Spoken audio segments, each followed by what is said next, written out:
জীবন চলার পথে যদি কখনো এমন হয় যে স্ত্রী সন্তানও আর আল্লাহকে মানে না, নামাজ পড়ে না, সেজদা দেয় না, হাজার চেষ্টার পরেও, হাজার বলার পরেও ঘরের মানুষগুলো আর আল্লাহ খোদা আখেরাত মানে না, আল্লাহ বলতে চাচ্ছে বান্দা তখনও মোমেন তুমি নিজের একা হলেও নিজের জাহান্নামের আগুন থেকে বাঁচো। একা হলেও জাহান্নাম থেকে বাঁচতে হবে, একা হলেও একাই যুদ্ধ করতে হবে। এই কাজেই নিজেকে ভুলে যাওয়ার কোনো সুযোগ নেই। হাদিসের মধ্যে আছে, ওই ভাই তোমরা এই অটো থেকে নামো, নামো মিয়া, এত এত জমিদারি স্টাইলে ওয়াজ হলে না।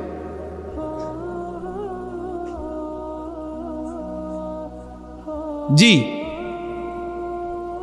তাইলে এটা জরুরি। হযরত হুযাইফা রাদিয়াল্লাহু তাআলা আনহু একজন সাহাবী, হুযাইফা অনেক বড় সাহাবী। তো উনি একদিন নবীজি সাল্লাল্লাহু আলাইহি সাল্লামকে জিজ্ঞেস করে, যাদেরই বসার সুযোগ হয় বউ, বসলে ভালো, বসলে বরকত হয়। যদি একান্ত বৃষ্টির কারণে, কাদার কারণে বসতে নাই পারলা তো ঠিক আছে, তাহলে দাঁড়ায়, নাই তো বসার সুযোগ থাকলে বসে শুনলে বরকত হয়। আল্লাহর কথা বসে শুনলে বরকত হয়, মনোযোগ হয়, দিল জমে। এজন্য আমি সবাইকে বলতেছি, এদিকটা যদি কষ্ট হয়, যদি কোনো কিছু না থাকে তো ব্যবস্থা করে দেন আপনারা আয়োজকরা, না হয়তো জুতার উপরে বসো বৈশা, কোনো না কোনোভাবে। যাদের ফ্যান বেশি সি ফাইটারে টানা দিয়া দর্শো বইও, অনেকের আবার সিফার কারণে বই তারা না, তুমি শুইয়া লাও দেওয়ার কারণে দাও। মাশাআল্লাহ, মাশাআল্লাহ। হযরতে হুযাইফা রাদিয়াল্লাহু তাআলা আনহু বলেন, নবীজি সাল্লাল্লাহু আলাইহি সাল্লামকে জিজ্ঞেস করছে, ইয়া রাসূলুল্লাহ, লম্বা হাদিস, এর মধ্যে একটু শুধু বলতেছি আর কি। তিনি বলেন যে, ইয়া রাসূলুল্লাহ, আমি যদি জীবন চলার পথে কখনো এমন হয় যে আমি আল্লাহর দ্বীনের উপরে চলতে গিয়ে আমার সাথে আর কেউরে পেলাম না, সবাই আল্লাহর নাফরমানিতে লিপ্ত, কাউরে আর পাচ্ছি না, তখন আমি একা কি করব? এই তখন হাদিসে আছে নবী সাল্লাল্লাহু আলাইহি ওয়াসাল্লাম বলছেন, ফাতাজিলিল ফিরাকা কুল্লাহা, ঠিক আছে তাহলে সব দল সব মত ছেড়ে দাও, তুমি একাই। নবীজি বলছে গাছের, ওয়ালাউ আন তাআদ্দা বিআসলি শাজারাতিন, গাছের শিকড়, গাছের গোড়ালি কামড়াইয়া দইরা তুমি তোমার দ্বীনের উপরে একাই মজবুত থাকো। প্রয়োজনে গাছের শিকড় কামড়ায় দাও, আমি একাই, তবু আমি আল্লাহর নাফরমানি করব, আমি আল্লাহর নাফরমানি, আমার সাথে আমি আর কাউরে পাইলাম না, তো ঠিক আছে একাই। রাসূলুল্লাহ সাল্লাল্লাহু আলাইহি সাল্লামের একজন সাহাবী ছিলেন আবু যর গিফারি রাদিয়াল্লাহু তাআলা আনহু। নবীজির ইন্তেকালের পরে সাহাবাদের জামানায় উনার ব্যক্তিগত একটা মত ছিল একটা মাসআলায়। এই একটি মত ছিল এরকম উনার, যেই মতে পক্ষে, উনার পক্ষে একজন সাহাবীও ছিল না, মানে এই কথাটার উপরে আর কেউ একমত না, শুধু এটা উনি একাই কইছে, আর কেউ উনার সাথে একমত ছিল না। সাহাবীরা তখন এই সাহাবী আবু যর গিফারি রাদিয়াল্লাহু তাআলা আনহু, হযরত ওসমান রাদিয়াল্লাহু তাআলা আনহুর জামানায় মদিনা থেকে অনেক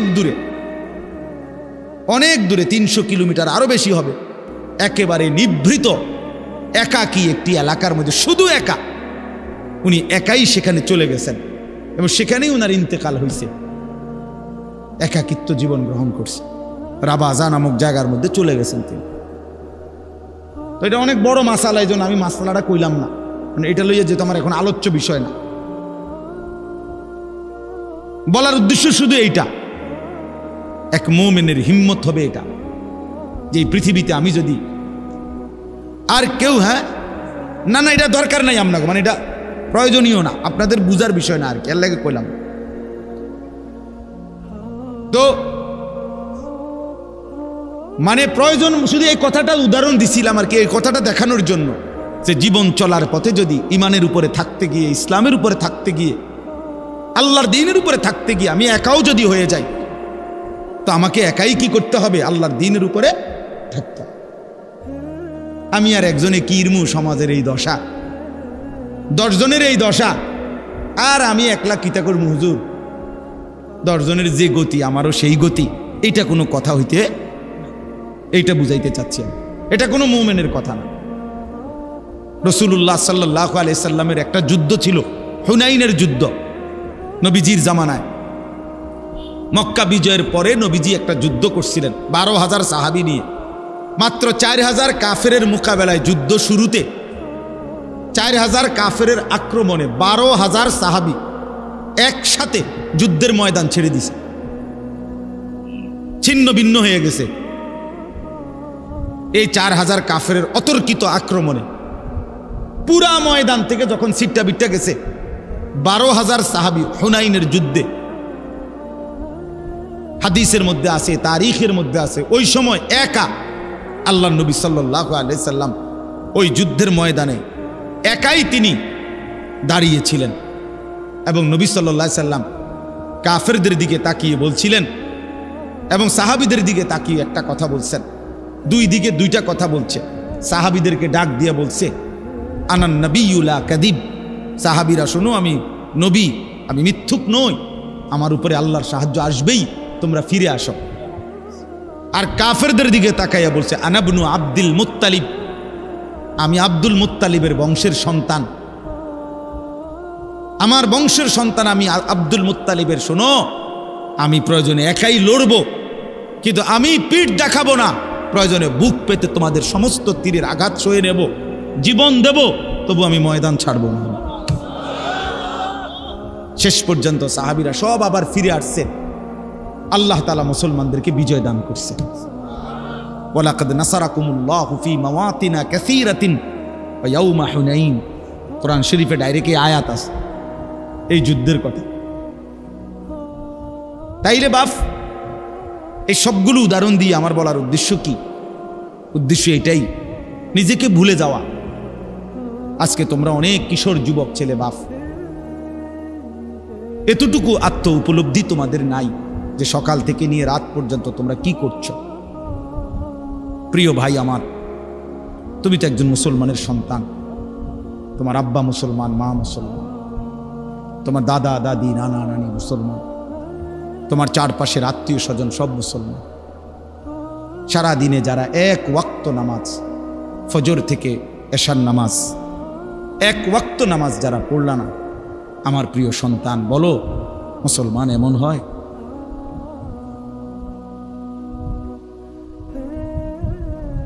বলো ভাই, রাত অনেক হয়েছে, যেভাবেই হোক, আসলে আমরাও সময়টা আন্দাজ করতে পারি নাই, যার কারণে আমারও টার্গেট ছিল না এত রাত হবে। আর এই যে বলছে ভাই দুঃখের কথা কি, আমি আসলে আরো রুম আছিল, উনি ইচ্ছা করলে বইতে আর তো ভিডিও বইছে না, এটা আমার উপরে ছাপাই দিছে দোষ। যাই হোক, আসলে আমি প্রতিদিন মাদ্রাসার মধ্যে মানুষের এই আসা যাওয়া, এর ভিতরে দিয়ে যে দূর সম্ভব হয়, জিন্দিগির কোনো আগামাথাও নাই, কোন সময় যে খাই, কোন সময় ঘুমাই, অনেক কিছুই এলোমেলো, আমার ঠিক মতো গুছাইতারি না অনেক কিছু। ছুটছি তো ছুটছি। তো এই রাত গভীরে আমার প্রিয় ভাই বাবা, বিশেষ করে নওজোয়ান, তোমরা ইনসাফ করো ভাইয়া, ভাবো এতটা আত্মভোলা কেমনে হইলা যে এক ওয়াক্ত সেজদা দিলাম। সারা দিনে রাতে দিন রাত যারা মোবাইলে নারী দেখো, ছবি দেখো, উলঙ্গ দৃশ্য দেখো, দিন রাত এই এক কাজে আছো। প্রিয় ভাই আমার, সন্তান আমার, এক মানুষকে আল্লাহ তাআলা সৃষ্টি করেছেন শুধুই নারীর জন্য। মানে এই শুধু একটা নারী, একটা মহিলা, একটা বেডি, এটাই জীবন? তুমি বুঝি এই বেডির লগে শুয়ে থাকার জন্য? নারীর দ্বারা অবৈধ যৌন চাহিদা, তোমার লজ্জাস্থানের যে চাহিদা, শুধু এইটা পূরণ করা, এর জন্যই পৃথিবী, এর জন্যই এমন সুন্দর হায়াত, এই রাত, এই দিন, এই সূর্য চন্দ্র, এই আলো বাতাস, এই রোদ বৃষ্টি, এই পৃথিবী। এই কায়নাত আল্লাহ তাআলা শুধু তুমি নারীর পিছনে ছুটবা এর জন্যই বানাইছেন। তো কি করলা কাম? ইনসাফ করো ভাইয়া, একজনই ভাবো, একটা ছেলেই ভাবো, একজনই ভাবো, এটা কোনো ইনসাফ হইতে পারে? দিন রাত মুসলমানের ঘরে জন্ম নিয়ে মুসলিম হয়ে চুলের উপরে সারা দিন ফ্যাশন, এটা বুঝি একটা কথা হলো?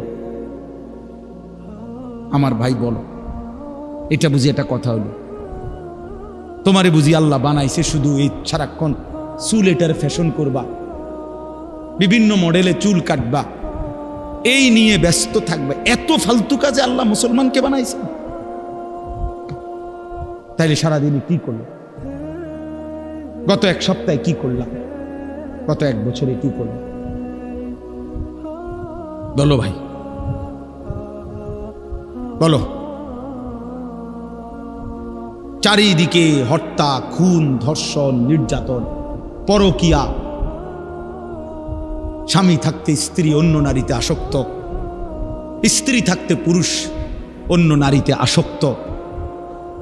কি পরিমাণ বেড়ে গেছে, কি পরিমাণ অসভ্যতার অস্থিরতা বেড়ে গেছে।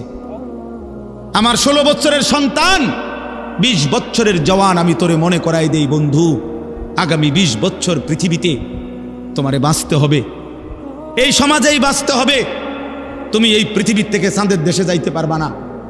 তাহলে এই সমাজে তোমার মা আছে, তোমার বোন আছে, তোমারও একটা ছোট বোন আছে। এই সমাজে তুমি যাকে আজ হোক কাল হোক বিবাহ করবে, তাহলে এই নারী যদি পবিত্র না থাকে, তোমার মেয়ের নিরাপত্তা কোথায়? তোমার বোনের নিরাপত্তা কোথায়? আগামী দিনে যে তোমার স্ত্রী হবে তার চরিত্রের পবিত্রতা কোথায়? তোমরা সবাই যদি মাতাল হয়ে যাও, তোমরা সবাই যদি মনে করো শাহওয়াত, নারী ছবি, অশ্লীলতা, বেহায়াপনা এরই নাম জীবন, তাহলে এই সমাজেই তো বাঁচতে হবে তোমরা, এই সমাজেই তো বাঁচতে হবে তোমরা। তো তোমরা যদি নিজের হাতে নিজের ক্ষেত, নিজের ফসল, নিজের সমাজ, নিজের এলাকা যদি এভাবে তছনছ করে দাও, নষ্ট করে দাও, তো একটি নিরাপদ সমাজ কেমনে পাইবা ভাইয়া? কে এনে দিবে উত্তম সমাজ? কে এনে দিবে? 9 বছরের মেয়ে বাচ্চা যদি নিরাপত্তা না পায় যেই দেশে, সেই দেশে অধঃপতন কোথায় গেছে? অধঃপতন কোথায় গেছে বলে? অসহায় কোন ইমাম মুয়াজ্জিনকে কোনোভাবেই কোন জালেম শেষ পর্যন্ত কোনোভাবেই কোন ইমাম মুয়াজ্জিনকে বেইজ্জতি তো করতে পারবে না। ঘটনার পিছনের সত্য তো আজ কিংবা কাল বের হবেই, এটাই সত্য, এটাই নিশ্চিত, এটাই নিশ্চিত, এটাই নিশ্চিত। আমরা জানি তো সব, বুঝি তো সব। কোন আলেমে দ্বীনকে বেইজ্জতি করার পরিণতি এই পৃথিবীতে কখনোই কারোর জন্য ভালো হয় নাই, কেউ ভালো হয়। আমরা কিতাবে পড়ছি আলেমে দ্বীনের রক্ত বিষের মতো, বিষ লাগলে যেমন মরে যায়, কোন আলেমে দ্বীনের রক্তের সাথে কারো বেইজ্জতি করলে আল্লাহ তাআলা তার ধ্বংস করে দেয়, বরবাদ করে দেয়, বরবাদ হয়ে যায়। এটা অকাট্য সত্য।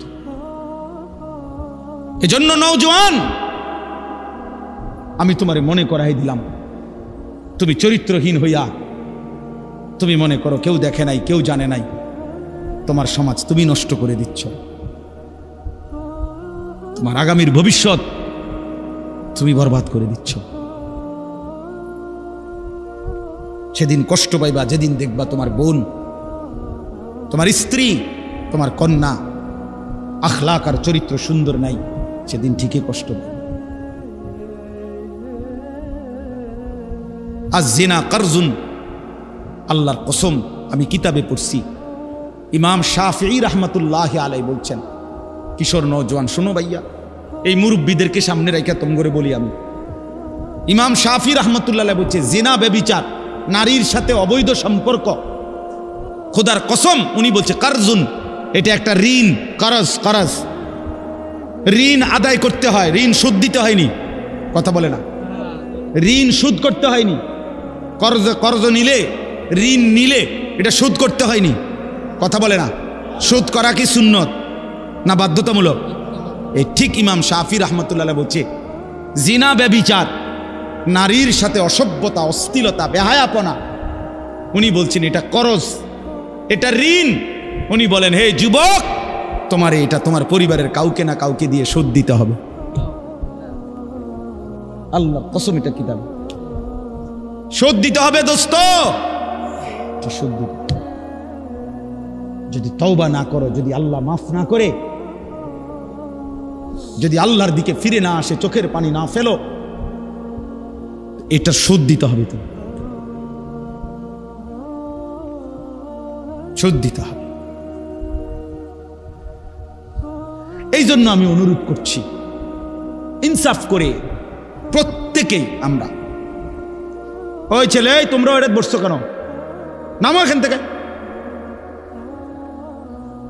হয়তো ব্যাটকায় ব্যাক কল কোথাকার, নামো বেটা, এই বাচ্চা নামো না কেন এখান থেকে, এই অটো বাইকার অটো এটা সরান এখান থেকে। শিখান, নগদ শিখান, এটা আপনাদের সন্তান, এখন শিখাবেন আখলাক। বাচ্চা মানুষকে আপনারা সবাই মনে করছেন যে হুজুর ফুলাফাইন মানুষ, আস্তে আস্তে ঠিক হয়ে যাবে। আরে মিয়া, ফেলে রাখলে, ছেড়ে দিলে অযত্নে লোহা মাটির উপরে মাটি হয়ে যায়। অযত্ন আর অবহেলায় লোহা মাটি হয়ে যায়, মাটি লোহা হয় না। কাজেই ছেড়ে দিলে অযত্নে অবহেলায় সুন্দর সন্তান নষ্ট হয়ে যায়, নষ্ট হয়ে যায়। ছেড়ে দিতে নাই, নবী সাল্লাল্লাহু আলাইহি সাল্লাম ছেড়ে দেন নাই। 5 বছরের বাচ্চাকে তিনি আখলাক শিখাইছেন, 10 বছরের বাচ্চাকে নবীজি আখলাক শিখাইছেন, হাদিসে আছে। আপন নাতি হাসান রাদিয়াল্লাহু তাআলা আনহু, কলিজার টুকরা হাসান হুসাইন, ঠিক না? নবীজি সাল্লাল্লাহু আলাইহি সাল্লামের প্রিয় নাতি। নবীজি বলতেন, হুমা রাইহানাতাই ফিদ দুনিয়া, হাসান হুসাইন আমার দুনিয়ার 2টা ফুল। রাইহানাত মানে মানুষ যেমন ফুল থেকে ঘ্রাণ নেয়, আমি রাসূল আমার এই 2 নাতি থেকে আমার ঘ্রাণ নেই। এত প্রিয় ছিলেন এই হাসান, যিনি বড়জন রাদিয়াল্লাহু তাআলা আনহু। 5 বছর বয়সে একদিন মসজিদে নববীর বারান্দা থেকে একটা সদকার খেজুর, মান্নতের একটা খেজুর উনি মুখে দিছিলেন। হাদিসে আছে, নবী সাল্লাল্লাহু আলাইহি সাল্লাম সাথে সাথে ওনাকে দেখে নাতিকে ডাক দিয়ে বলছে, কাহ কাহ, মানে ওয়াক ওয়াক, ফেলো ফেলো, এটা ফেলো ফেলো। তো মুখ থেকে এটা ফেলাই দিছে, আর কাছে টেনে বলছে, আমা তাআলাম ইন্না লা নাকুলু সাদাকা, নাতি তুমি জানো না আমরা নবী বংশ, আমাদের জন্য সাদকা মান্নত খাওয়া নিষেধ, অনুমতি নাই। আখলাক শিখাই দিছে। অথচ একটা খেজুর ইচ্ছা করলে আরো 10টা খেজুর নবীজি ঘরের থেকে আইনা দিতে পারতেন। বুঝেন নাই কথাটা? তো দেওয়া তো যাইতো, খেজুরটা এখানে রাইখা দিতে পারতো, ফুলান মানুষ খাইছে, ঠিক আছে, আমার ঘরের থেকে আরো 10টা আইনা দেই, কিন্তু আখলাক তো শিখতো না সে। আজকে যদি না শিখাইতেন, সে কি আর জীবনে এটা শিখতো? এই জন্য নবীজি সাল্লাল্লাহু আলাইহি সাল্লাম যাকে খুব আদর করতেন, তাকে তিনি প্রয়োজনের মুহূর্তে ঠিকই কি শিখাইছেন? আখলাক শিখাইছেন। 10 বছরের সাহাবী আমর ইবনে সালামা রাদিয়াল্লাহু তাআলা আনহু, 10 বছরের একজন সাহাবী, 10 বছর বয়স্ক, নবীজির সাথে একদিন খাইতে বসছে একসাথে একই দস্তরখানে। তো ওই ছোট মানুষ, উনি বারবার হাত নাড়ানাড়ি করতেছিলেন, একবার এন্দিয়া লয়, একবার এন্দিয়া লয়। আল্লাহ নবী সাল্লাল্লাহু আলাইহি ওয়াসাল্লাম তখন, হাদিসের মধ্যে আছে, মুসলিম শরীফের হাদিস, নবীজি ওনাকে বললেন, ইয়া গুলাম, হে প্রিয় বৎস, সাম্মিল্লাহ, বিসমিল্লাহ বলো, কুল বিয়ামিনিকা, ডান হাতে খাও, কুল মিম্মা ইয়ালিকা, তোমার সামনের থেকে খাও। এই 3টা বিষয় নগদ আখলাক শিখাইছে। বিসমিল্লাহ বলো, ডান হাতে খাও, সামনের থেকে খাও, এরকম হাত নাড়ানাড়ি। আপনি বাবা কোনোদিন জিজ্ঞাসা করলেন না আপনার 14 বছরের ছেলেটারে যে, বাপ তুমি এটা কার মতো চুল রাখছো, তুমি কিসের বাপ? তুমি কিসের অভিভাবক? আপনার সামনে ছেলেটা কোন বেঈমানের মতো চুল রাখছে তারে জিগাইলেন না যে যার মতো চুল সাজলি ওই তোর আব্বানি, ওই তোর বাফনি, জিগাইলেন না? সে তোর প্রিয় হলো কেমনে? আর্জেন্টিনার খেলোয়াড় তোর প্রিয় হলো কেমনে বেঈমান? এই মুসলমানের বাচ্চা বল বেটা, এখন দাঁড়ায় বল বেটা, কোন কাফের বেঈমান, কোন খ্রিস্টানের বাচ্চা, কোন ইহুদি, তুই মুসলমানের ঘরে জন্ম নিয়া তোর রক্তে মুসলমান মার রক্ত, তুই কেমনে ওই বেঈমানের মতো সাজলি? এই বেহায়া বল, বেহায়া তোদের যাদের চুল এরকম, বল বেটা এখন দাঁড়া, ওই বেঈমান তোর পছন্দ হইল কেন? তোর রক্ত ইসলাম নাই বেটা? তোর মা মুসলমান না? তোর বাপ মুসলমান না বেটা? তোর দাদা দাদি মুসলমান না? ওরা সব বোকা, তুই চালাক হয়ে গেছ বেটা, তুমি পণ্ডিত হয়ে গেছ। কোন বেঈমানের অংশগ্রহণ করলা? কেন সাজলা বেঈমানের মতো? তোমার নবী নাই, তোমার রাসূল নাই, তোমার আল্লাহ নাই, তোমার নবী সাল্লাল্লাহু আলাইহি সাল্লাম চুল রাখে নাই? কথা বলে না কেন? আল্লাহর নবীর চুল ছিল কিনা? নবীজির চুল মোবারক ছিল কিনা? তিনি চুল রাখতেন কিনা? তো তিনি কেমনে সাজলেন? এটা আমার পছন্দ হয় না কেন? নবীর সাহাবী সোয়া লাখের চাইতে বেশি সাহাবী, লক্ষের চাইতে, ওনাদের চুল ছিল না মাথায়? তো ওনাদের চুল কেমন ছিল তার কোনো বর্ণনা নাই কিতাবে? তো তুমি দেখো না এটা? তোমার ধর্মকে তুমি এত বড় বেইজ্জতি করলা কেন? তোমার রাসূলকে তুমি এত বড় বেইজ্জতি করলা কেন? তুমি যদি নবী সাল্লাল্লাহু আলাইহি সাল্লামের কাছে আমলনামা দিয়া বলো যে ইয়া রাসূলুল্লাহ, এই যে আমি আনিসুর রহমান, আমার সুপারিশটা আপনি করেন হাসরের ময়দানে, এই যে আমার আমলনামা, আল্লাহ নবী সাল্লাল্লাহু আলাইহি ওয়াসাল্লাম যদি আমলনামা উল্টাইয়া দেখবে আর বলবে, হায় আনিসুর রহমান, 6 মাস 1 বছর কোনোদিন ফজরের নামাজ পড়ল না।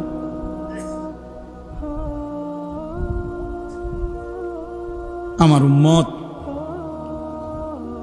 আমি 23টা বছর চোখের পানি ফেললাম,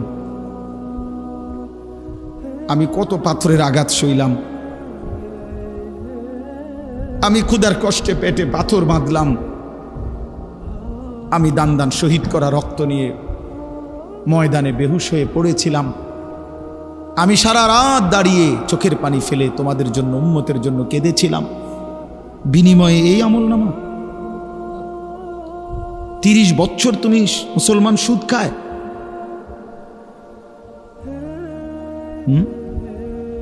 30 বছর 40 বছর সুদ খায়,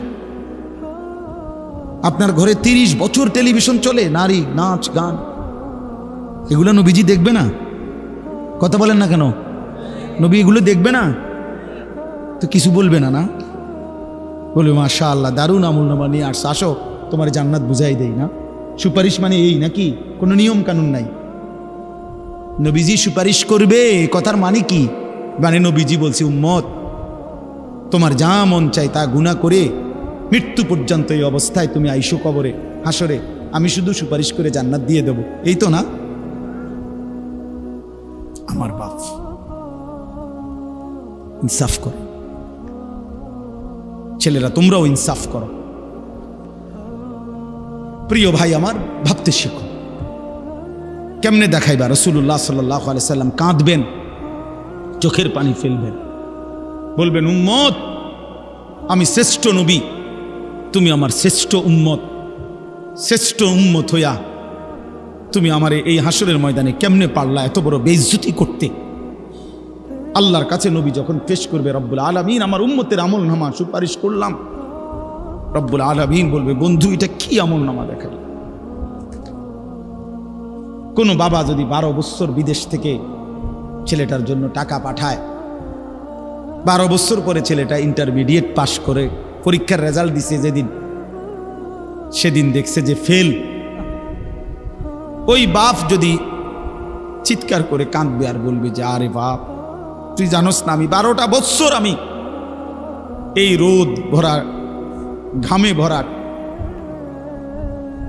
বিদেশের মধ্যে থাইকা টাকাগুলো রোজগার করে, বিশ্বাস করেন জানেন না আমি হজ্জের সফর থেকে আসছি, অল্প কয়দিন হয়, ঠিক এই গত মঙ্গলবারে, আজকে মঙ্গলবার।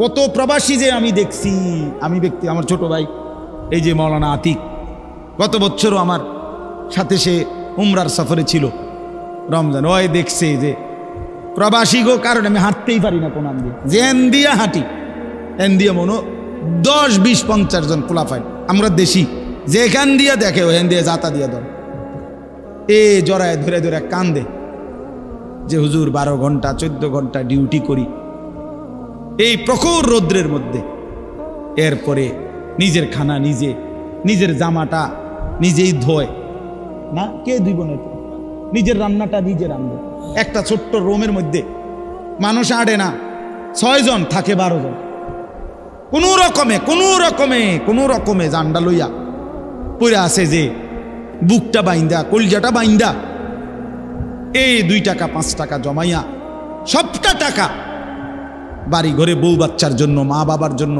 তাদের মুখে হাসি ফুটার জন্য দিয়ে দেয়। সেই বাবা 12 বছর পরে সে কি পরিমাণ কাঁদবে আর বলবে, সন্তান আমার রক্ত পানি করা এই টাকার বিনিময়ে এই রেজাল্ট,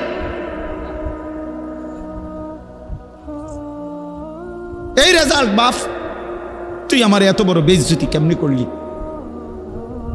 খোদার কসম যুবক, নবীজি সাল্লাল্লাহু আলাইহি সাল্লাম এটা বলবে যে উম্মত ফজরের নামাজ পড়ো নাই, কতদিন উম্মত, আমার এত বড় বেইজ্জতি কেমনে করলি।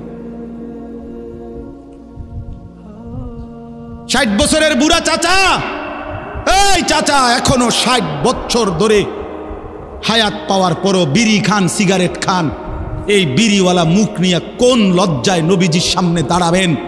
এই বুড়া, মনে রাখো তুমি, আমার নাম আনিসুর রহমান, আমি যদি আর কোনোদিন নাও আসি, একদিনই বলে গেলাম,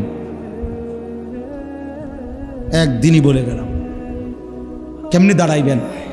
60 বছর বয়সেও বিড়ি খানা ছাড়তে পারলেন না, বুড়া হইয়া বাঁকা হইয়া গেলেন, শরীরের গিরাগাড়ি জোরাজারি সব ছেড়ে দিছে, অনো টেলিভিশন চান, এখনো চা দোকানে বইয়া বেড়ি চান। ছি ছি ছি ছি, আমনের মতো নির্লজ্জ বেহায়া আল্লাহর জমিন আর কেউ নাই মিয়া, বেহায়া বুড়া মিয়া, বেহায়া তুমি মিয়া, বেহায়া বেটা। 60 বছর বয়সও যে নারী দেখে, ছবি দেখে, এবার আর গুনার বয়স আছে 40 বছর, এবার কোনো ছোটখাটো হারামি না, ছোটখাটো ডাকাত না, শক্ত ডাকাত, এবার গুনা ফাইকিয়া গেছে, একদম গুনা টাইট হয়ে গেছে একদম। কারণ এবার কি মনে করেন, 60 বছর বয়সে যে এখনো মিথ্যা বলে, গালি দেয়, তো উনি মিথ্যা কথা বলে আজ 5 বছর নাকি, উনি তো মিথ্যা কথা শুরু করছে 20 বছর থেকে, বুঝেন নাই কথাটা। আজও ছেড়ে দেওয়ার সময় হয় নাই, আজও সময় হয় নাই, আর কত। আলাম ইয়ানি লিল্লাযীনা আমানু আন তাখশা কুলুবুহুম লিযিকরিল্লাহ ওয়া মা নাযালা মিনাল হক। রব্বুল আলামিন বলে, ঈমানদার মুমিন, আমি আল্লাহর ভয়ে, আমার স্মরণের জন্যে তোমার দিলটা, আন তাখশা কুলুবুহুম, তোমার অন্তর নরম হওয়ার, দিলটা নরম হওয়ার সময় বান্দা আজও কি হয়নি। এটা কোরআনের আয়াত। আলাম ইয়ানি লিল্লাযীনা আমানু, ঈমানদার আজও কি সময় হয়নি, আজও কি আমি আল্লাহর দিকে ফিরবা না। গত 6 মাস ধরে যেই ছেলে ফজরের নামাজ পড়ো না বাপ, গত 1 বছর ধরে যেই মুসলমান তুমি ফজরের নামাজ পড়ো না, আল্লাহ যেন ডাক দিয়ে জিজ্ঞেস করে, বান্দা বলো না বান্দা, তাহলে কি আর কোনোদিন তুমি পড়বা না।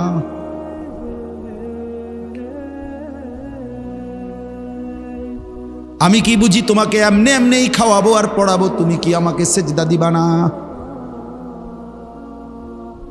কি হবে উত্তর? ইয়া আইয়ুহাল ইনসানু মা গাররাকা বিরাব্বিকাল কারীম। রব্বুল আলামিন বলে, মানুষ, বান্দা আমার, মানুষ আমার মতো দয়ালু মেহেরবান রব, আমার মতো এমন দয়ালু মালিক আমার মতো দয়ালু এমন লালন পালনকারী আল্লাহ, তাকে কেমনে ভুলে কে তোমাকে ধোঁকা দিল, আমি আল্লাহকে ছেড়ে দিলাম। মা গাররাক, তুমি কি জানো বান্দা, আমি তো সেই আল্লাহ, এক ফোঁটা নাপাক পানির উপরে এমন সুন্দর একটা ডিজাইন আমি আল্লাহ করেছি। এই পৃথিবীর কাউকে বলো না এক ফোঁটা পানির উপরে একটা সুন্দর মানুষের আকৃতি দিতে। পানির উপরে ডিজাইন করবে কেমনে, পানির মধ্যে ডিজাইন করবে কেমনে? রব্বুল আলামিন বলে বীর্যের এক ফোঁটা পানির মধ্যেই তো আমি এমন সুন্দর আকৃতি দিয়েছি। ইন্না খালাকনাল ইনসানা মিন নুতফাতিন আমশাজ, নাপাক বীর্যের ফোঁটা থেকেই তো আমি আল্লাহ মানুষকে বানিয়েছি। আল্লাযী খালাকাকা ফাসাওয়াকা ফাআদালাক ফি আইয়ি সূরাতিন মা শাআ রাক্কাবাক, আমি তো বানিয়েছি, আমি তো সাজিয়েছি, আমি তো এমন সুন্দর চেহারার রং দিয়েছি। এমন দয়ালু মাওলা কেমনে ভুলে গেলা, কেমনে ভুলে গেলা? আলাম নাজআল লাহু আইনাইন, আল্লাহ বলে বলো না বান্দা আমি কি দুইটা চোখ দেই নাই? বলো, সবাই উত্তর দেন। হ্যাঁ, ওয়া লিসানান, আল্লাহ বলে বলো না বান্দা আমি কি জিহ্বা দেই নাই? ওয়া শাফাতাইন, আল্লাহ বলে বলো না বান্দা আমি কি দুইটা ঠোঁট দেই নাই? দিয়েছেন।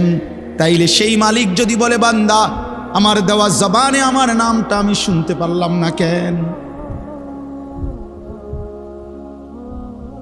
আমার দেওয়া চোখে আমার কালাম তুমি দেখলা না কেন?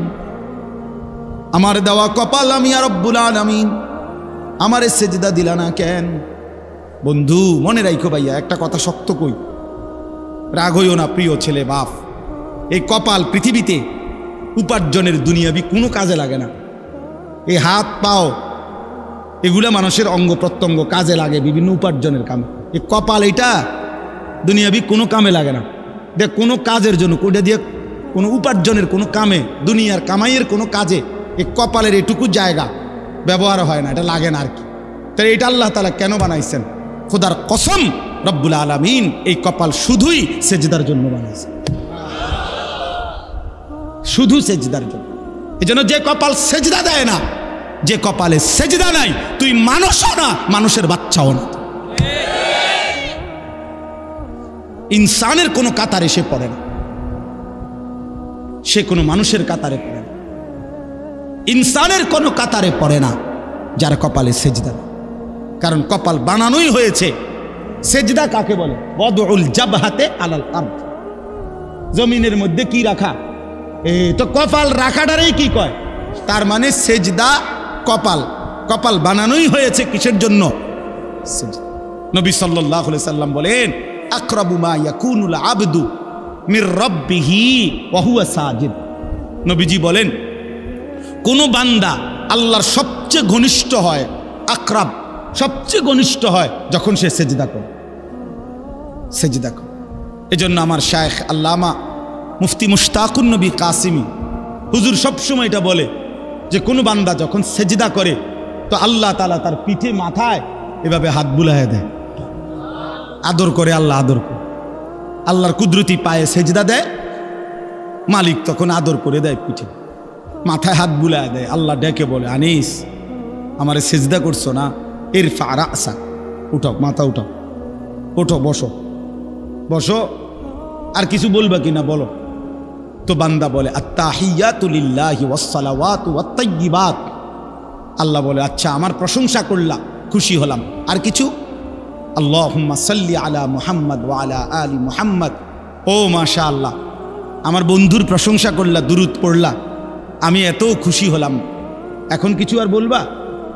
তো বান্দা বলে আল্লাহ সেজদা দিয়ে আপনার কাছে আসলাম, আপনার প্রশংসা করলাম, আপনার বন্ধুর দুরূদ পড়লাম, একটা উদ্দেশ্য আছে, মাকসাদ আছে।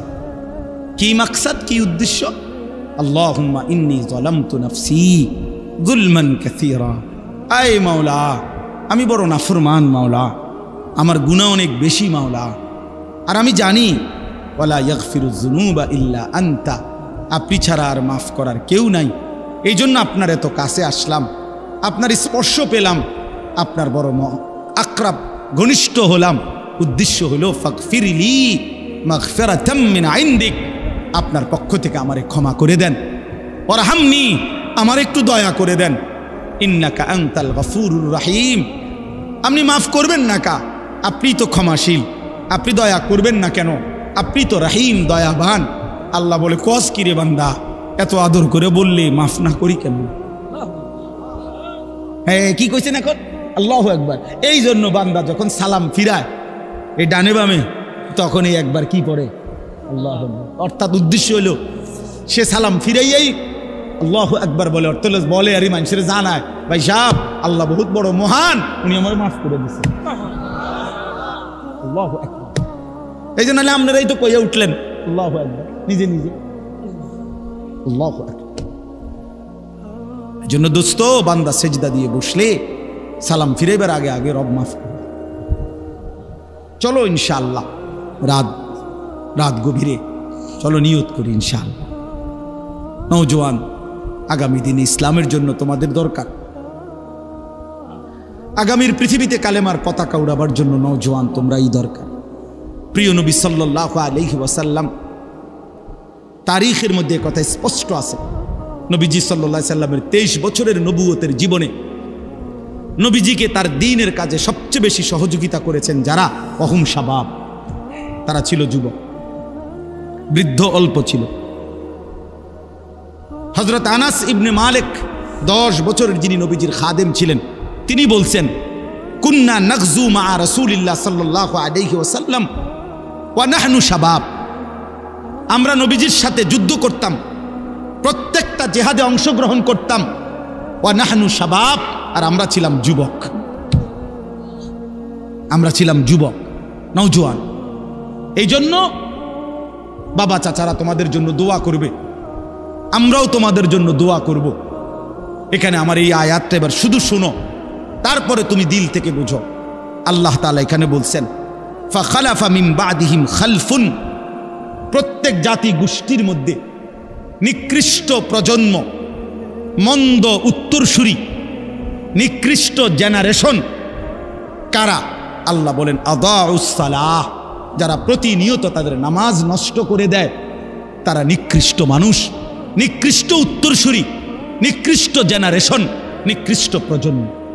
এই তোমরা আজকে যারা 15 থেকে 20-30 বছর, প্রিয় ভাই আমার, তোমরা একটি জেনারেশন, তোমরা একটা প্রজন্ম। 2 বছর 4 বছরের ব্যবধান, কাছাকাছি সময়, তোমরা একটি প্রজন্ম, একটি জেনারেশন, তোমরা উত্তরসূরি, পূর্বসূরিদের। আল্লাহ তাআলা বলেন, এই নিকৃষ্ট, খালফুন অর্থ হলো মন্দ প্রজন্ম, নিকৃষ্ট উত্তরসূরি কারা? আদাউস সালাহ, যারা তাদের নামাজ নষ্ট করে দেয়। কি নষ্ট করে? বলেন না, কি নষ্ট করে? ভাইয়া শেষ করে দিচ্ছি, আর 10টা মিনিট। কি নষ্ট করে? নামাজ নষ্ট। এনে তাফসিরের মধ্যে আছে, প্রিয় ভাই বাবা সবাই শোনেন। আল্লাহ তাআলা বলছে ওই মানুষগুলো নষ্ট, নিকৃষ্ট, মন্দ, যারা কি নষ্ট করে। এখানে তাফসিরের মধ্যে স্পষ্ট আছে যে এখানে আল্লাযীনা তারাকুস সালাহ, যারা টোটালি নামাজ ছেড়ে দেয়, নামাজ পড়েই না, তারা উদ্দেশ্য না, তারা উদ্দেশ্য নয়, তারা এমনি বাদ, তারা কোনো মানুষের আইটেমের মধ্যেই নাই, বরং ওই মানুষরা নিকৃষ্ট, মন্দ, যারা নামাজ তো পড়ে কিন্তু পড়ার নাম করে এটারে নষ্ট করে। কিভাবে নষ্ট করে? তাফসিরের মধ্যে আছে 3 ভাবে নামাজকে নষ্ট করে। 1, নামাজের ওয়াক্তে সব সময় নামাজকে বিলম্ব করে পড়ে। আল্লাযীনা ইউআখিরুনাস সালাহ, তাখির করে নামাজকে সব সময়। 1টা বাজে জোহরের আজান, এবারে 4:30 বাজে, 4:15 বাজে, ওই সময় বেরাত লাগাইয়া এরপরে নামাজ পড়ে। আমরা দেশের বেডিতের মতো, আমাদের দেশের মহিলাদের খাসিয়ত এটা বেশি। জোহরের নামাজ একবারে বেরাত লাগাইয়া শেষ টাইমে সমস্ত রান্না বান্না, করলা ভাজি, ডাল সব রান্না শেষ হয়েছে, গরু গোসল করাইছে, ছাগল গোসল করাইছে, উডান ঝাড়ু দিছে, আর অত্র ইউনিয়নে আর কোনো কাম নাই। সব কাম শেষ কইরা এইবারে বুড়ি গেছে গোসল করতো, গোসল করে আইসা এরপরে আইসা রুকু সেজদা দপাদপ 12 রাকাত নামাজ 27 মিনিটে উড়াই লাইছে, সোজা কথা সুরা লাইছে নামাজ, দুমাদুম নামাজ। সব মহিলা না, যে মহিলা এমন করে না উনি রাগ করার দরকার কি, আপনি তো এরকম করেন না। আর যে বেডি এরকম খাচ্ছতের আপনি রাগ করলে কি, আপনি চেতলেই কি, কথা বুঝেন নাই কথা, আপনি চেততে ভালো হয়ে যান, কথা বুঝেন না। আপনি যদি জিদ উড়ে আপনি এটা বলেন যে যা হুজুরে এত বড় কথা কইল, যা 101টা বাজে নামাজ পড়লাম, তো মাশাআল্লাহ আমরা তো এটাই চাই, আমরা যাতে এরকম সে এত ওড়ে। এই জন্য যারা নামাজকে দেরি করে, নামাজকে দেরি করে, নবীজি সাল্লাল্লাহু আলাইহি সাল্লামের স্পষ্ট হাদিস আছে, বয়স্ক বাবা মাঝ বয়সী আপনাদেরকেও বলি বাবা, নবীজি বলছেন ওই নামাজ মুনাফিকের নামাজ। আসরের নামাজের একটা অভ্যাসের ব্যাপারে নবীজি বলছে যে তিলকা সালাতুল মুনাফিক, ওই নামাজ মুনাফিকের নামাজ, মুনাফিকের নামাজ।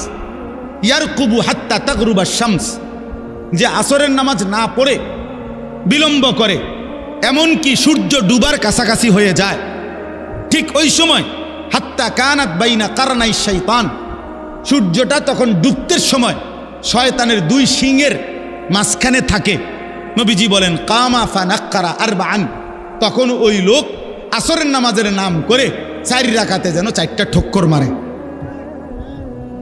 লা ইয়াযকুরুল্লাহ ইল্লা কালিলা, ঠিক মতো তাসবিহগুলো নামাজের আহকামগুলো আদায় করে না। নবীজি 3 বার বলছে ওইটা মুনাফিকের নামাজ, মুনাফিকের নামাজ, মুনাফিকের নামাজ।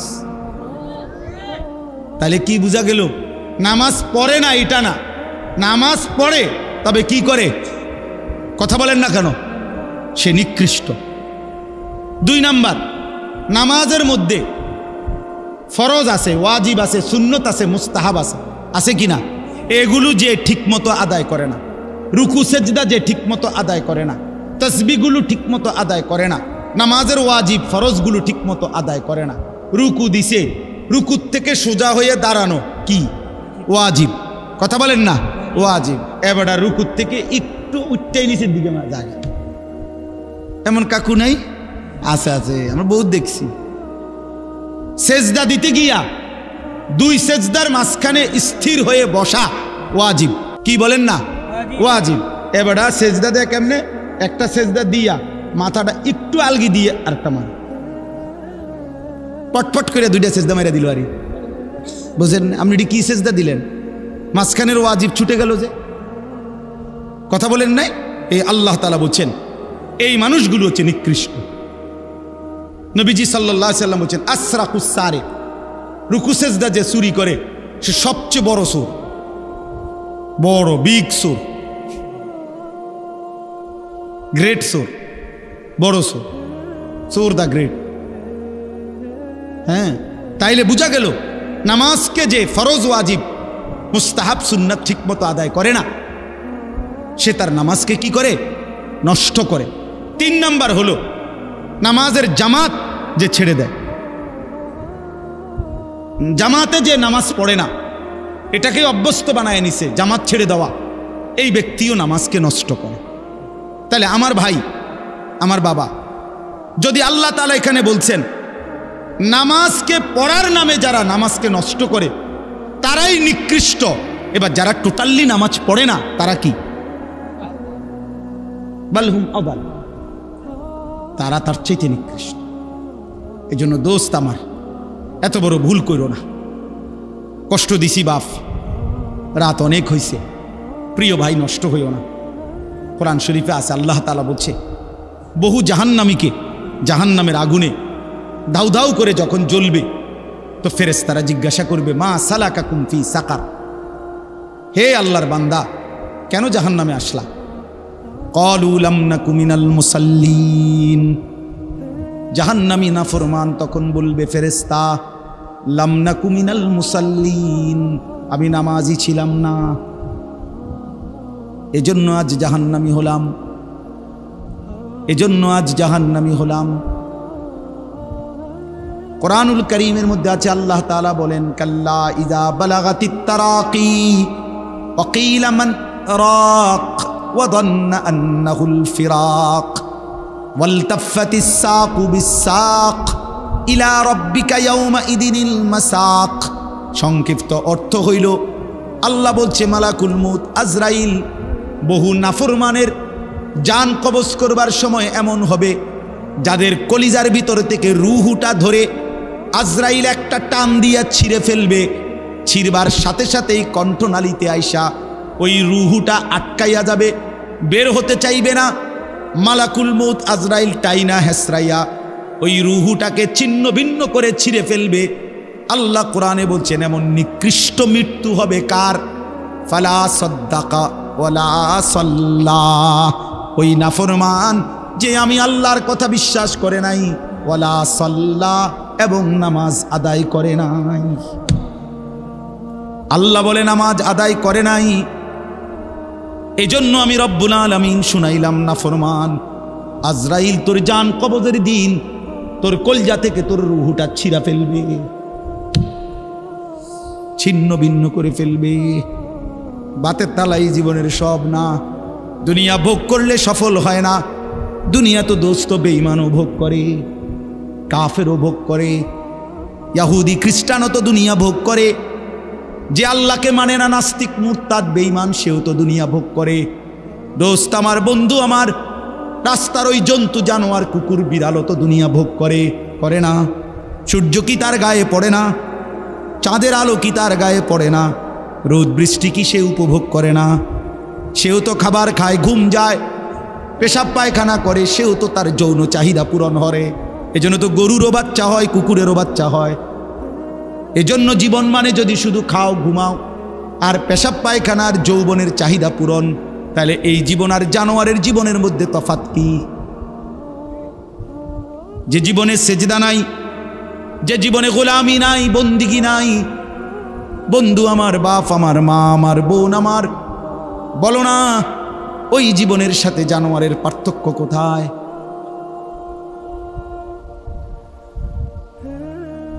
আল্লাহ বুঝ দান করেন। ফাখালাফা মিন বাদিহিম খালফুন আদাউস সালাতা ওয়াত্তাবাউশ শাহওয়াত। আল্লাহ বলে নিকৃষ্ট মানুষ তারা, প্রজন্ম তারা, যারা নামাজকে নষ্ট করে দেয়, ওয়াত্তাবাউশ শাহওয়াত, এবং নিজের মনের চাহিদার অনুসরণ করে, যা মন চায় তাই করে। কিসের আল্লাহ, কিসের রাসূল, কিসের কোরআন, কিসের ধর্ম, কিসের দিন, তার মনে যা চায় তাই করে। আল্লাহ বলেন মনের চাহিদার অনুসরণ করে, নিজের যখন যা ভাল লাগে তাই করে, নামাজকে নষ্ট করে। ফাসাউফা ইয়ালকাউনা গাইয়া। রব্বুল আলামিন বলে বান্দা মনে রেখো, এমন নিকৃষ্ট নাফরমান বান্দাকে কিয়ামতের দিন আমি আল্লাহ জাহান্নামের সবচেয়ে নিকৃষ্ট গর্ত, জাহান্নামের মধ্যে একটা গর্ত আছে গাই, এই গর্তের নাম গাই। হাদিসের মধ্যে তাফসিরে আছে জাহান্নামের সবচেয়ে বেশি আযাব কঠিন ওই গাই নামক গর্তটার মধ্যে। তো তাফসিরের মধ্যে আমরা নিজে পড়ছি, নবীজি সাল্লাল্লাহু আলাইহি সাল্লাম বলছে জাহান্নামের বাকি অংশ, মানে জাহান্নামের বাকি অংশ ওই গর্তটার থেকে আল্লাহর কাছে পানা চায় যে আল্লাহ আমি জাহান্নামের এই অংশরেও আপনি ওই গর্তে ফেলাইয়েন। কি কঠিন বিষয়। তো আল্লাহ এখানে বলছে ফাসাউফা ইয়ালকাউনা গাইয়া, এই নামাজকে প্রতিনিয়ত নষ্ট করে দেয়। আল্লাহ মাফ করে দেন। ওয়াত্তাবাউশ শাহওয়াত, এই শেষ, এবং মনের চাহিদার যে অনুসরণ করে। ফাসাউফা ইয়ালকাউনা গাইয়া, আমি আল্লাহ জাহান্নামের সেই নিকৃষ্ট গর্ত গাই নামক গর্তের মধ্যেই আমি তাকে ছুঁড়ে মারব। নাউযুবিল্লাহ, নাউযুবিল্লাহ, নাউযুবিল্লাহ। অতএব প্রিয় ভাই আমার, আমি অনুরোধ করছি, তোমরা কিশোর যুবক, আলহামদুলিল্লাহ অনেক ছেলে, এত গভীর রাত তোমরা কষ্ট করে বাবা মহব্বত করেই তোমরা বসছো, আমরা জানি। আল্লাহকে ভুলে যেও না, আখেরাত ভুলে যাইও না। দেখবা ভাইয়া দুনিয়ার ভাত মাছ চাল ডাল, দুনিয়ার তোমার চাহিদা পূরণ হয়েই যাবে। যেই আল্লাহ তাআলা ক্ষুধা দিছেন ওই আল্লাহ তাআলাই খাবারের ব্যবস্থা করছেন। যেই আল্লাহ তাআলা তৃষ্ণা দিছেন ওই আল্লাহ তাআলাই পানির ব্যবস্থা করছেন। অতএব লজ্জাস্থানের চাহিদা যিনি দিছেন তিনি আল্লাহ তাআলা বৈধ হালাল স্ত্রীও ইন্তজাম করে রাখছেন। তুমি মাতাল হইও না, চরিত্রহীন হইও না, নষ্ট হইও না, নিজের হাত মন্দ কাজে নষ্ট করো না, নিজের চরিত্র নিজের আখলাক নষ্ট করো না। ভাই, যে জিনিস তোমার প্রয়োজন, যেই চাহিদা তোমার ভিতরে, সে চাহিদা আল্লাহ দিছে, সেই চাহিদা পূরণের ব্যবস্থাও আল্লাহ রাখছে। এই পৃথিবীতে স্বামী স্ত্রীর পবিত্র সম্পর্কের মাধ্যমেই আদম এবং হাওয়া থেকে চলমান এই ধারা এই পৃথিবীতে চলে আসছে। তুমিও কোনো মা বাবার সন্তান, অতএব স্বামী স্ত্রীর এই বন্ধন মিলেই যাবে। যেটা এমনিতেই হয়ে যাবে, সেটার জন্য নিজেরে নষ্ট করে ফেলা, চরিত্রহীন বানিয়ে ফেলা উচিত না। এই জন্য একটা ছেলেও যদি বুঝে থাকো, তাহলে নারী, ছবি, মোবাইলের অশ্লীল দৃশ্য, এই শাহওয়াত, এই অসভ্যতা, এই নোংরামি ছেড়ে দিও। যদি কেউ একজনও মনে করো আমি সফল, যদি একজনও ভালো হও আমি সার্থক, আমাদের এই আয়োজন সার্থক। বলেন আলহামদুলিল্লাহ। আল্লাহ তাআলা এটাই বলছেন, ইল্লা মান তাবা। এই দেখেন শেষ কথা, আল্লাহ বলেন এই গুনার রাস্তা থেকে যে তওবা করে ফিরে আসে, ওয়া আমানা, এবং আমি আল্লাহকে মেনে নেয়, ওয়া আমিলা সালিহান, এবং আবার নতুন করে নেক আমল শুরু করে দেয়, ফাউলাইকা ইয়াদখুলুনাল জান্নাহ, আমি আল্লাহ ওয়াদা দিলাম ওই মানুষগুলো নিশ্চিত জান্নাতেই প্রবেশ করবে। ওয়ালা ইউজলামুনা শাইআ, এক বিন্দু জুলুম করা হবে না। মানে পিছনের ওই গুনার জন্য আমি আল্লাহ লজ্জা দেব না। আমার বান্দা তওবা করছে, ফিরে আসছে, আগের গুনাহ ছেড়ে দিছে, চোখের পানি ফেলছে, আমি তারে দুনিয়াতেও বেইজ্জতি করব না, আমি আল্লাহ তারে আখিরাতেও জুলুম করব না। এই জন্য চলেন বাবা ভাই, আলহামদুলিল্লাহ, উলামায়ে কেরাম, তোলাবায়ে ইজাম সবাই ভালোবেসে এই মাহফিলের আয়োজন করছে। এতটা রাত অবধি আমরা বসছি। কিশোর নওজোয়ান, তোমরা ওয়াদা করো দিল থেকে, তোমরা তোমাদের এই চুল স্বাভাবিক বানাও। বেঈমান তোমাদের নিয়ে হাসে, বেঈমান তোমাদেরকে নিয়ে হাসে। এই যে দেখো, এদের পরিচয় তো মুসলমান, চেহারা, সুরত, আখলাক, এটা দেখে হাসে। এজন্য ইসলামকে তোমরা হাসির পাত্র বানায়ও না। প্রিয় নবী সাল্লাল্লাহু আলাইহি ওয়াসাল্লামের 23 বছরের এই চোখের পানিকে বিফলে যাইতে দিও না। আল্লাহ আমাদের সবাইকে তৌফিক দেন, কবুল করেন। নওজোয়ান, তোমরা আলাদা যারা 30 বছরের নিচে, তোমরা নিয়ত করো যে নামাজ পড়বা ইনশাআল্লাহ। শুধু ছেলেরা হাত উঠাও, বুড়ারা না, বুড়ারা হাত উঠাইয়েন না। 30-এর উপরে যাদের বয়স তারা হাত উঠাইয়েন না, তারা হাত নামান। 30 বছরের নিচে যাদের বয়স, ওই সবই তো 30 বছরের, বুড়া মানুষ কই তো, ওই চাচা পাওয়া গেছে। মাশাআল্লাহ, আল্লাহ কবুল করে, আল্লাহ হিম্মত দান করে। ইনশাআল্লাহ তোমরাই লড়বে, ইনশাআল্লাহ আগামীর ইসলাম, আগামীর কালেমার পতাকা তোমরাই উড়াবে ইনশাআল্লাহ। ইসলাম বিজয়ী হবেই হবে ইনশাআল্লাহ, কালেমা বিজয়ী হবে। কাউকে না কাউকে দিয়ে ইসলামের খেদমত আল্লাহ নেবেই। দেখার বিষয় হলো আমি লাগলাম কিনা, আমারে নিল কিনা, আমারে আল্লাহ নিল কিনা, তোমারে নিল কিনা। ইসলাম বিজয়ী হবে। ইমাম মাহাদির পক্ষে ইমানদার যুদ্ধ করবে। দাজ্জাল আর ইহুদি, আজকের এই ইসরাইল কুত্তারা আজকে হোক কালকে হোক হারবেই হারবে। ইহুদি চির পরাজিত জাতি। ইহুদিরা পৃথিবীতে কোনোদিন বিজয়ী হিসাবে টিকতে পারে না। এটা ইতিহাস, এটা ঐতিহাসিক তথ্য, ঐতিহাসিক সত্য। ইহুদিরা কখনোই আজ কিংবা কাল এরা বিজয়ী হইতে পারে নাই, পরাজিত ছিল। এই জন্য আজকের এই কুত্তারাও হেরে যাবে। আল্লাহ তাআলা মুমিনের বিজয় দেবেই দেবে। একদিন ভোরে শুনবা গাজা কালেমার পতাকা উঠছে, একদিন শুনবা ফিলিস্তিনের মজলুম হাসতেছে, ফিলিস্তিনের মজলুম নারী শিশু হাসতেছে। সেটা খুব বেশি দূরে না, সারা পৃথিবীতেই মুসলমানের বিজয় হবে। আল্লাহ পাক প্রয়োজন মাফিক নওজোয়ান আল্লাহর দ্বীনের জন্য নেবেন। তো দেখার বিষয় হলো আমাকে নিবে কিনা, তোমাকে নিবে কিনা। আল্লাহ তাআলা তোমাদেরকে তৌফিক দেন, কবুল করেন। বয়স্ক বাবারা, আপনার ঘরে শক্ত কথা বলছি, শক্ত কথা কইছি। আসলে বিড়ি খাইলে, আপনি বিড়ি না খাইলে ভালো হয়ে গেলে আপনার তো আমি কিছু কই নাই। কাজে দয়া করে বিড়ি সিগারেটের অভ্যাস যাদের ছেড়ে দেন। চা দোকানে গপ মারা, আড্ডা, চা খান আপনি মানান, আমার চা দোকানদারের কোনো ঝগড়া নাই। চা খান আপনি, আমি ডেইলি 10 কাপ চা খান, আমার মানা নাই, কিন্তু আপনি চা দোকানে টেলিভিশন দেখেন না, নর্তকীর ছবি দেখেন না। চাচা এটা লজ্জার কথা, এত বড় বুড়া মানুষ যদি বেডিতের নাচ দে মানুষে খারাপ কর, দেখস এটি শরমের কথা। মানুষে কি কয় যে আরে কি বুড়ার এইটারে, এবার অন বেডি ইচ্ছা, এবার আগে কি আছিল আল্লাহ কোথায়। এই জন্য দয়া করে শরম লাগলে ছেড়ে দেন, আল্লাহ ছেড়ে দেওয়ার তৌফিক দান। এই মাহফিল আল্লাহ কবুল করে নেন, আল্লাহ তাআলা আগামী দিনও এমন সুন্দর আয়োজন করার তৌফিক দান করেন।